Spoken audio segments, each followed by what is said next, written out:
এই জিও ফোনটিতে চার্জিংয়ের যে পয়েন্টগুলো হয় প্রত্যেকটা পয়েন্টের ট্র্যাক কিন্তু উঠে গেছে।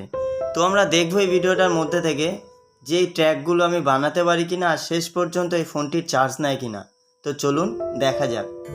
চার্জিং পিন বসানোর আগে আমাদের কিন্তু ডিসোল্ডার দিয়ে ভালো করে জায়গাটিকে পরিষ্কার করে তারপরে কিন্তু চার্জিং পিনটি বসাতে হবে। এই ফোনটার জন্য এই চার্জিং পিনটা ঠিক আছে, আমি দেখে নিলাম। চার্জিং পিনের 5টা লেগকে আমরা কিন্তু সোল্ডারিং পেস্টের সাহায্যে একটু ঝালাই করে নেব, কেননা আমাদের 5টা তার কিন্তু 5টা জাম্পার ওয়্যার কিন্তু এই 5টা পিনে আমাদের বসাতে হবে। সেইভাবে আমরা তাতাল দিয়ে আস্তে আস্তে করে নিলাম। ভিডিওটি ভালো করে লক্ষ্য করুন। চার্জিং পিনে তো আমরা এখন জাম্পার করব।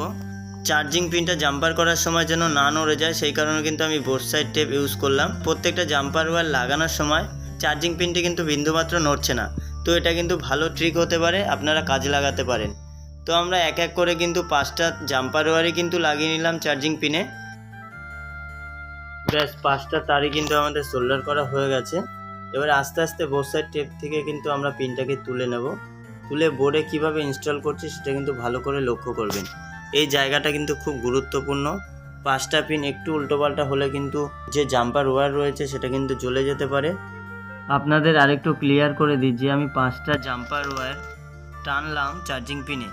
সেই জাম্পার ওয়্যারগুলো কোথায় বসাবো? এই যে সোল্ডারটি করছি আমি, এটা কিন্তু চার্জিং পজিটিভ। বাঁ দিকের প্রথম লাইনটা আমরা চার্জিংয়ে পজিটিভে দেব, বাকি লাইনগুলো দেব ডিএম, ডিপি, আইডি আর গ্রাউন্ড।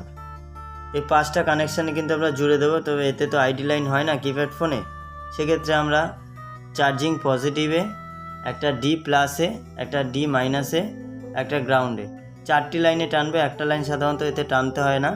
তো মনোযোগ সহকারে যদি ভিডিওটা দেখো অবশ্যই এর চার্জিংয়ের যে সলিউশন বা জিও 320বিতে যদি চার্জিং লাইন উঠে যায় সেক্ষেত্রে কিন্তু এই ভিডিওটা দেখে দেখে আপনাদের কাজটি সমাধান হয়ে যাবে।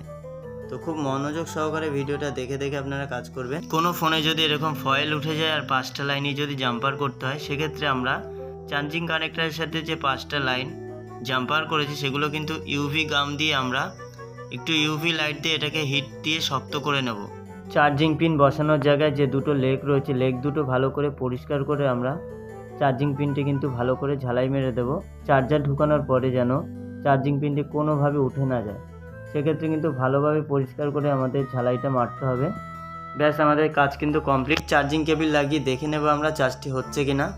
দেখুন চার্জ কিন্তু উঠছে, সুতরাং এই কাজটাতেও কিন্তু আমরা সাকসেস পেয়েছি। এই অনুযায়ী আপনারা ভিডিওটা দেখে দেখে কাজ করতে পারেন যারা বিগিনার ভাইরা রয়েছে।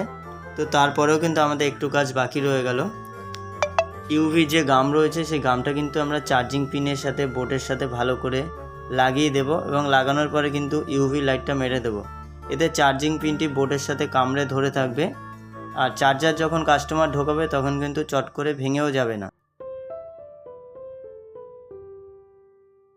এই ইউভি লাইটটা মার্কেটে 250 থেকে 270 টাকার মধ্যে পাওয়া যায়। দেখুন 60 সেকেন্ড, 90 সেকেন্ড, 150 সেকেন্ড রয়েছে। তো আপনারা 150 সেকেন্ড অথবা 90 সেকেন্ড সিলেক্ট করে কিন্তু চার্জিং জায়গাটিকে শক্ত করে নিতে পারেন। তো আমাদের কাজ কিন্তু মোটামুটি কমপ্লিট। ডিসপ্লে লাগানো আঠা দিয়ে টিপটপ সুইচটি আমরা ভালোভাবে বসিয়ে নেব। এরপর আস্তে আস্তে করে ফিটিং করে কাস্টমারকে হ্যান্ডওভার দেওয়ার আগে আমরা কিন্তু চার্জিং পিনটা আরেকবার চেক করে কাস্টমারকে দেব। কাস্টমার যেন কোনোভাবে হেনস্থার শিকার না হয় বাড়ি গিয়ে, যে এক্ষুনি সারিয়ে আনলাম চার্জ নিচ্ছেন এরকম যেন পর্যায়ে কাস্টমারকে পড়তে না হয়, সেটাও কিন্তু রিপেয়ার ভাইদের মাথায় রাখতে হবে। এবার আমরা চার্জিং পিনটি ঢুকিয়ে দেখে নেব চার্জটি ঠিকঠাক নিচ্ছে কিনা। দেখুন চার্জ কিন্তু নিচ্ছে, সুতরাং আমাদের কাজ কিন্তু সাকসেস, তাই না?